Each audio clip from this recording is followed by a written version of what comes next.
3000 पदाधिकारी आणि कार्यकर्त्यांची चर्चा या माध्यमातून होते आहे आणि मला विश्वास आहे की आमची महायुती येणाऱ्या स्थानिक स्वराज्य संस्थेमध्ये 51% मतं घेऊन या महाराष्ट्रामध्ये पुन्हा एकदा सर्व नगरपालिका, महानगरपालिका, जिल्हा परिषदमध्ये आमचा विजय होईल।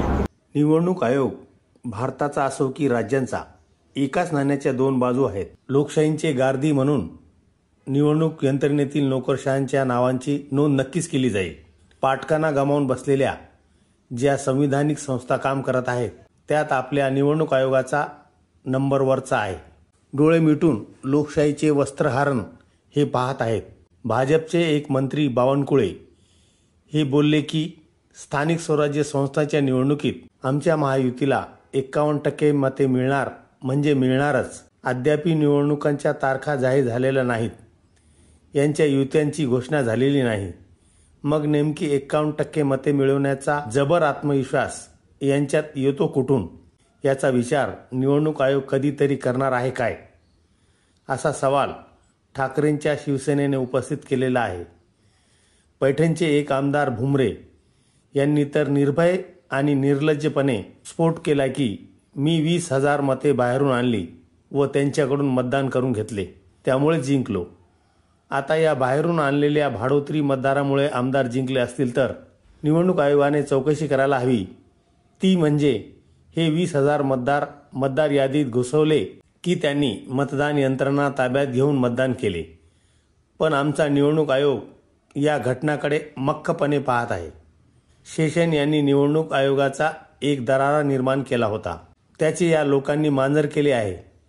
मुलायम सिंग यादव यांनी निवडणूक प्रचारात एक हेलिकॉप्टर त्यावेळी वापरले। शेषन यांनी यादव यांना सळो की पळो करून सोडले होते। आता मंत्री व नेते निवडणुकीत हेलिकॉप्टरमधून पैशांच्या बॅगा उतरवतानाचा व्हिडिओ प्रसिद्ध झाला तरी निवडणूक आयोग काहीच करायला तयार नाही, असा टोला सामनाच्या अग्रलेखातून लगावण्यात आलेला आहे। महाराष्ट्रात लोकसभा आणि विधानसभा निवडणुकीच्या दरम्यान 45 लाख मते वाढली व ही सर्व मते फक्त भाजपलाच पडली। या चमत्काराची चौकशी होणे गरजेचे होते। आता स्थानिक स्वराज्य संस्थांच्या निवडणुकीत लाखोंच्या संख्येने दुबार म्हणजेच डुप्लिकेट मतदार आहेत। नावात थोडेफार बदल करून तेच मतदार यादीत वेगवेगळ्या ठिकाणी आणले आहेत। नावे वेगळी पण फोटो एकच आहे। 2018 पासून निवडणूक आयोग अशी दुबार नावे शोधून ती डिलीट करण्याचे काम करते, तो त्यांचा एक कार्यक्रम आहे।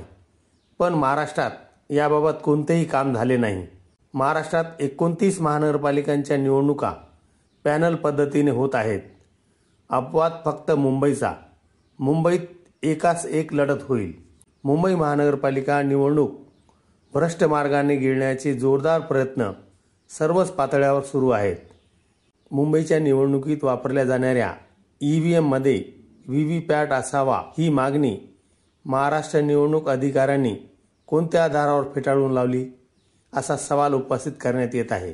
ईव्हीएम व व्हीव्हीपॅट यंत्रणा खरेदी करण्यासाठी सरकारने 20,000 कोटी खर्च केले। पुन्हा या ईव्हीएम देखभालीचा खर्च वेगळा।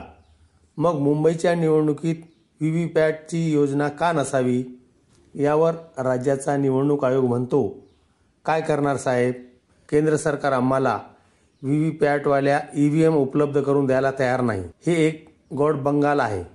केंद्र सरकार मुंबईच्या निवडणुकीत व्हीव्हीपॅट का देत नाही? आपण चिन्हाचे बटन दाबल्यावर एक चिठ्ठी खाली पडते, त्या चिठ्ठीवर आपण दाबलेल्या चिन्हाचा शिक्का दिसतो। केंद्र सरकारने ही सुविधा मुंबईत नाकारली म्हणजे घोटाळा करून निवडणूक यंत्रणा ताब्यात घेण्याची त्यांची योजना स्पष्ट दिसते, अशी शंका ठाकरेंच्या शिवसेनेने उपस्थित केली आहे।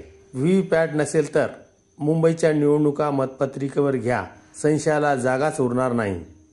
पण निवडणूक आयोग भाजपच्या दबावाखाली काम करणारे निर्जीव बाहुले बनले आहे। मेलेल्यांची नावे मतदार यादीत वाढत आहेत व जिवंत माणसांची नावे वगळली जात आहेत। गुजरातमध्ये बनवलेले एक सॉफ्टवेअर त्या कामी महाराष्ट्रात वापरले जात आहे। मतदार यादीत स्थलांतरित झालेल्यांची नावे आहेतच व एक घरात 50 ते 100 नावांची नोंदणी होत आहे। ऑनलाईन मतदार नोंदणी हा एक स्कॅम आहे। बोगस मतदारांना यादीत घुसवण्याचा खेळ त्यामुळे साध्य होतो। भाजप व अमित शहांच्या मिंद्या पक्षांनी निवडणूक यंत्रणा विकत घेऊन हा खेळ विधानसभेत केला व त्याच खेळाचा पुढचा भाग म्हणून जिल्हा परिषद महानगरपालिकांच्या निवडणुकीत ते उतरले आहेत असा आरोप ठाकरेंच्या शिवसेनेने केला आहे. नाशिक शहरातील 3 व शहर ग्रामीण भाग असलेल्या देवळाली अशा 4 मतदारसंघात तब्बल 3,53,949 इतके मतदार दुबार, बनावट आणि स्थलांतरित स्वरूपाचे असल्याचा शोध पुराव्यासह लावून तसेच निवडणूक आयोगाला देऊनही हे भाजपचे नवाब ढिम्म म्हणजे ढिम्मच बसले आहेत. मतदार याद्यापासून निवडणुकीपर्यंत सगळे पारदर्शकपणे पार पाडायचे काम निवडणूक आयोगाने करायचे ते काम सध्या राजकीय पक्षांचे कार्यकर्ते मोठ्या मेहनतीने करत आहेत. निवडणूक निष्पक्ष पारदर्शक होण्यासाठी संविधानानुसार प्रत्येकाला मतदानाचा हक्क बजावण्याचे कर्तव्य पार पाडता यावे यासाठी मतदार यादीतील भ्रष्टाचार दूर करण्याचे हे एक आंदोलन आहे. पण निवडणूक आयोगाने त्याकडे दुर्लक्ष केले तर पुढे काय? पुढे बरेच मोठे महाभारत घडू शकेल. हा इशारा देण्यासाठी सर्व पक्ष व निवडणूक आयोगात खलबते सुरू आहेत. त्यांना यश मिळो अशा शुभेच्छा सामनामध्ये निवडणूक आयोगावरील लिहिलेल्या लेखामध्ये देण्यात आलेला आहे. एकंदरीत यावरून असा अंदाज येतो की निवडणूक आयोगाची लपवाछपी या निवडणुकीमध्ये चालणार नाही, कारण विरोधी पक्ष आक्रमक झालेले आहेत. निवडणूक आयोगाकडून कशा प्रकारे मतदानाची चोरी करण्यात येते याची माहिती जवळपास सर्व पक्षांना माहिती झालेली आहे आणि ते सर्व डाटा घेऊन निवडणूक आयोगाच्या दारात गेलेले आहेत. आता निवडणूक आयोगाने या संदर्भात काही कारवाई न करता घिसडघाईने निवडणूक घेण्याचा निर्णय घेतला तर विरोधी पक्षाकडून काय करण्यात येईल या संदर्भात अद्याप जाहीर केलेले नसले तरी त्यांच्याकडून गर्भित इशारा देण्यात येत आहे, एवढे मात्र खरे.